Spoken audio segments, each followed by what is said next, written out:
Hello everyone.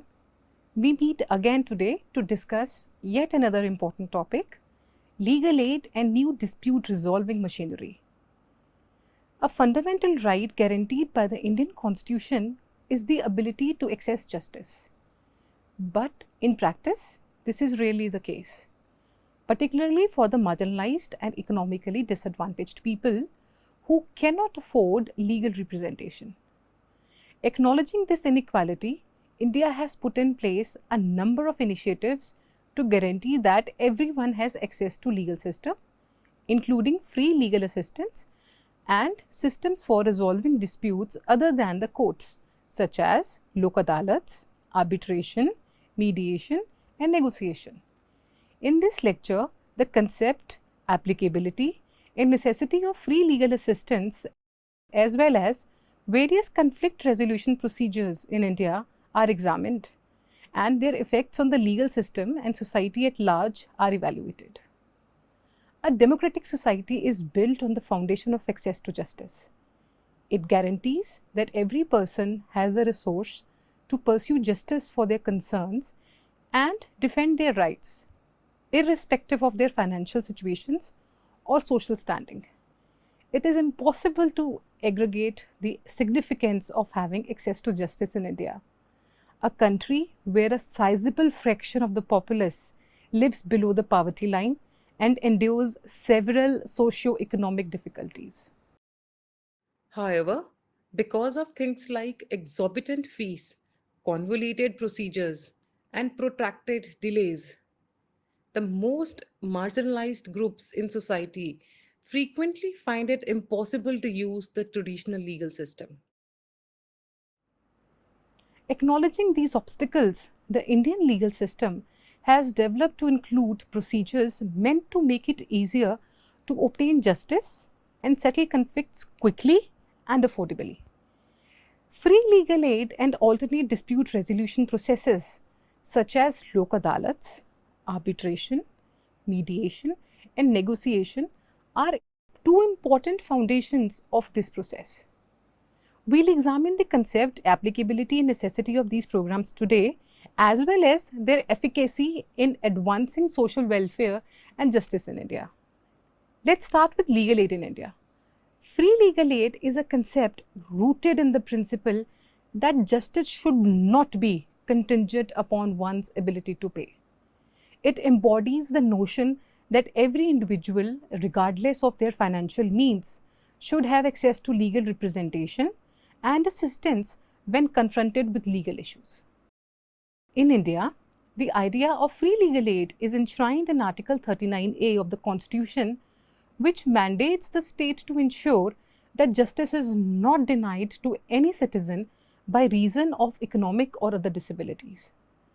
The primary objective of free legal aid is to bridge the gap between the rich and the poor in accessing the justice. It aims to empower marginalized communities, including women, minorities, and the economically disadvantaged, by providing them with the necessary legal support to protect their rights and interests. Also, by offering legal assistance, advice, and representation, free legal aid schemes seek to level the playing field within the legal system, thereby promoting fairness and equality before law. Moreover, free legal aid is not just a means of addressing individual grievances, but also serves broader societal goals. By promoting access to justice, it contributes to the rule of law, strengthens democracy, and fosters social cohesion. It ensures that the legal system remains inclusive and responsive to the needs of all citizens, thereby upholding the foundational principle of justice and equity. If we discussed relevance of free legal aid is extremely important in India because of the socio-economic inequality and variety that exists here. There are many people living in India, all with different levels of awareness, education and resource availability. For millions of people who are impoverished or who are part of marginalized society, getting justice through the regular social system can be an overwhelming obstacle. This problem is addressed by providing free legal aid, which helps people who cannot pay for it.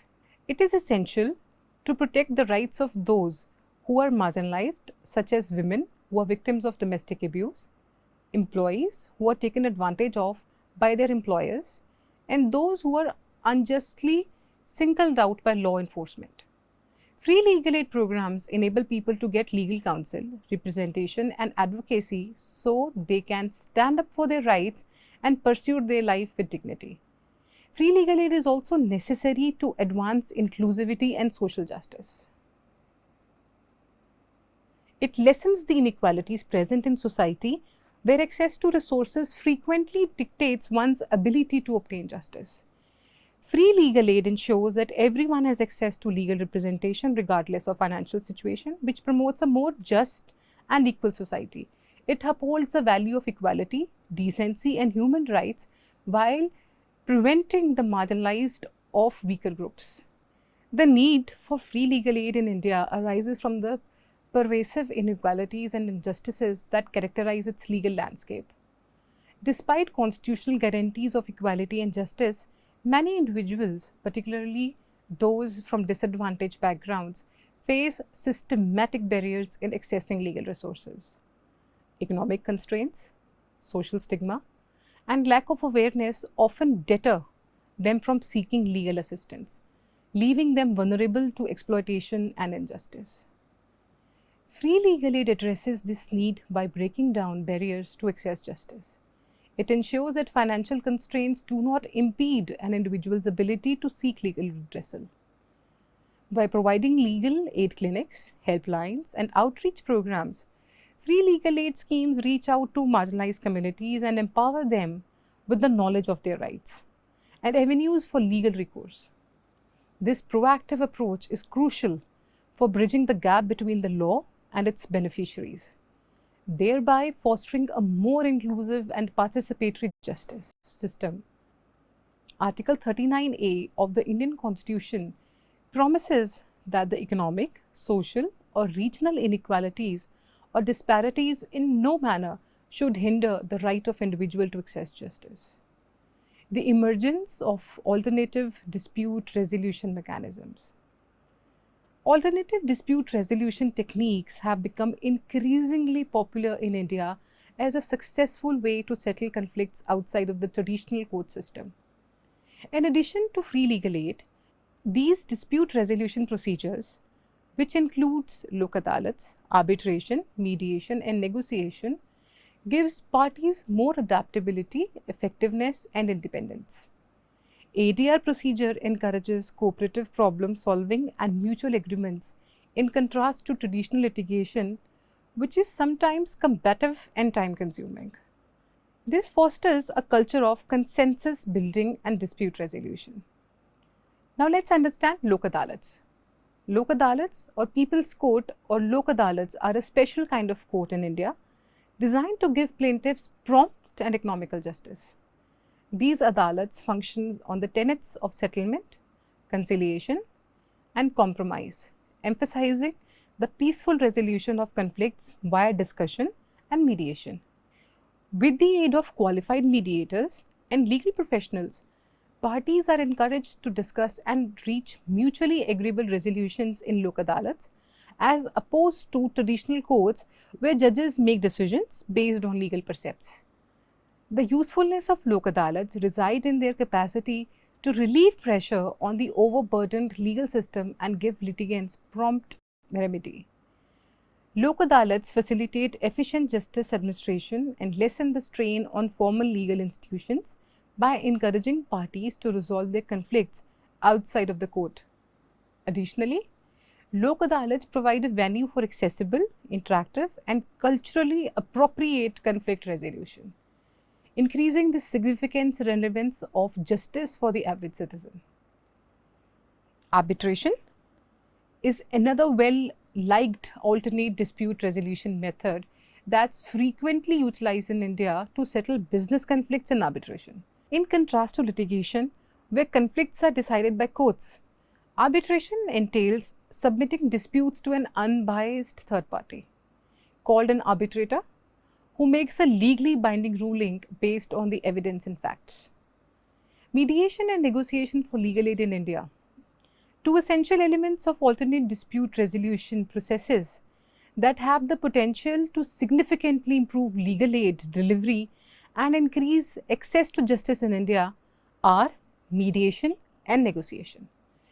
Negotiation is the term used to describe direct negotiations between opposing parties with the goal of obtaining a mutually agreeable conclusion, whereas mediation is the involvement of a neutral third party to enhance communication and negotiation between disputing parties. The use of negotiation and mediation in the context of legal assistance can have many advantages, such as cost effectiveness, flexibility, relationship preservation, which helps to create a more open and effective legal system. Looking at mediation as a progressive ADR, because it offers a methodical and cooperative approach to settling conflicts outside of the official court system, mediation is an essential component of legal assistance system. A qualified mediator works with parties to help them identify the concerns, investigate interests, and come up with resolution possibilities during mediation. Instead, that opposing conclusions, the mediator helps the parties communicate and come to a mutually agreeable solution. Mediation has become a well-known ADR in India as a successful way to settle a variety of conflicts, including civil, familial, and business disputes. The advantages associated are accessibility. For those who are economically disadvantaged and may find it difficult to understand the intricacies of the formal legal system, mediation provides a more convenient and an approachable option than traditional litigation. Mediation gives parties the ability to actively engage in the settlement of their conflicts through a cooperative, non-adversarial procedure which improves access to justice. Cost effectiveness. Because mediation requires fewer formalities, shorter timescales, and cheaper legal fees than litigation, it is frequently more affordable than the latter. Mediation is a feasible way to settle conflicts without having to pay large legal fees for people who cannot afford to hire an expensive lawyer. Subsidized or free mediation services as part of legal aid programs can further lower obstacles to justice access for vulnerable community. Empowerment. By giving parties discretion over how their disagreements are resolved, mediation encourages empowerment in contrast to litigation where judges make decisions. Mediation allows parties to actively collaborate in developing solutions that address their particular needs and goals. This sense of empowerment is especially beneficial for those who are vulnerable and may feel powerless in the traditional judicial system. Preserving relationships. Disagreements frequently center on continuing relationships between the parties, as in case of family or community disagreements. In order to settle such conflicts amicably while maintaining connections and promoting understanding, mediation is a useful tool. Mediation assists parties in finding a solution by encouraging candid discussions and cooperative problem solving, which helps them move past diametrically opposed viewpoints. Initiatives like community mediation centers, legal aid clinics, and court-annexed mediation programs have all served to increase the use of mediation for legal help in India. By integrating mediation into the larger structure of legal aid services, these programs seek to maintain mediation as the preferred means of resolving disputes. Now let's come down to negotiation. Another crucial element of alternate dispute resolution that is crucial in promoting legal aid and access to justice in India is negotiation. In contrast to mediation, which calls for the involvement of impartial third party, negotiation comprises face-to-face conversations between the parties with the goal of coming to a mutually agreeable solution. Formal negotiation can take place with the aid of facilitators or legal counsels, or it can take place informally through direct conversation between the parties. What are the advantages? The first one is adaptability. Parties can choose the term and conditions of their settlement with flexibility when negotiating. Negotiation enables parties to customize solutions to their unique requirements and interests, in contrast to formal legal proceedings which are constrained by procedural norms and court protocols.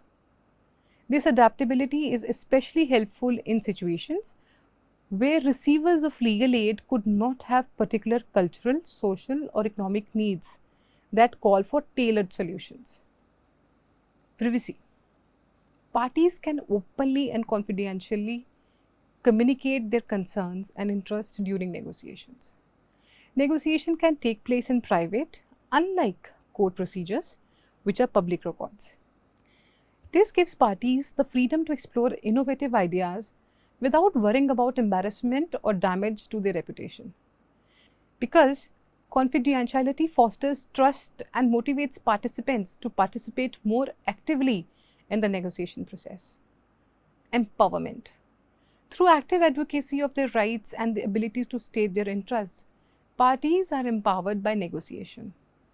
In negotiation, parties are responsible for negotiating terms and coming to an agreement, as opposed to mediation, where communication is facilitated by an impartial third party. Legal aid recipients who may have traditionally been disadvantaged or disempowered within the legal system will find this sense of power especially empowering. Momentum and effectiveness. A simplified and effective method of settling conflicts through negotiation is often possible without the need of formal court procedures. Parties can resolve conflicts quickly and affordably through discussions, which avoids the backlog of courts and procedural hold-up. Those who receive legal aid who may be dealing with urgent or pressing legal matters would particularly benefit from this speed and efficiency. You will also be intrigued to know that there are plenty of new opportunities being offered where dissemination of legal aid is concerned. Mentioned here a few of them. Online resources for legal aid. Online legal aid portals are becoming more and more common way for people all around the nation to get legal information, counsel and support. By providing thorough information on a range of legal subjects such as rights, processes and remedies, these portals enable users to be aware of and claim their legal rights. Furthermore, users can obtain individualized advice and communicate with legal socialists using interactive tools like chatbots and forums found on online legal aid platforms. Mobile clinics. In order to provide legal aid and knowledge, mobile legal aid clinics, which are outfitted with resources and legal professionals, travel to underprivileged communities, especially those in rural and isolated locations. By providing a broad range of services such as workshops, legal consultations, and awareness campaigns, these clinics help close the gap between undeserved population and the legal aid providers. Mobile legal aid clinics guarantee that no one is denied access to justice by providing legal assistance right to the doorsteps of those in need. Legal aid hotlines. People in need can get 24/7 access to justice, to legal information, counsel and support by calling one of these hotlines. These free or inexpensive hotlines are manned by qualified attorneys who provide advice on a range of legal matters such as consumer rights, domestic abuse and family conflicts. For those with urgent legal issues, legal aid hotlines act as a lifeline, providing them with the rapid support and guidance on navigating the judicial system. Camps for legal literacy. Legal literacy camps are neighborhood-based programs designed to educate underprivileged groups on their legal rights and entitlements. These summer programs, which include interactive workshops, street dramas, and informed sessions on pertinent legal issues for the community, are usually run in association with the neighborhood associations, educational institutes, and governmental groups. Legal literacy camps empower people to speak up for justice and express their rights in their communities by promoting legal literacies. Pro bono legal services. Pro bono legal services are when volunteer attorneys provide low cost or free legal aid to people who cannot afford to hire an attorney. In India, Bar associations, law firms, and legal aid organizations have been pushing lawyers to commit their time and skills to help the underprivileged. This pro bono culture has gained momentum in recent years. In order to increase access to justice and make sure that the legal requirements of undeserved groups are satisfied, pro bono legal services are essential. Legal assistance via non-governmental organizations, which we formally call the NGOs. NGOs are essential in providing vulnerable and underprivileged communities with legal assistance services. These organizations offer a variety of legal services such as advocacy, counseling, and legal representation, and they frequently focus on particular aspects of the law such as women's rights, children's rights, or human rights. NGOs can reach marginalized population and provide comprehensive, long-lasting legal solutions to their particular legal requirements by collaborating with grassroots organizations. All things considered, India's novel approach to legal assistance are a reflection of rising understanding of the value of creativity, teamwork, and community involvement in expanding access to justice. These projects have the ability to revolutionize the legal aid sector and guarantee that justice is truly available to everyone, regardless of location or socioeconomic condition, by utilizing technology, community involvement, and pro bono activities. Thank you so much for being with us today for this lecture. Take care.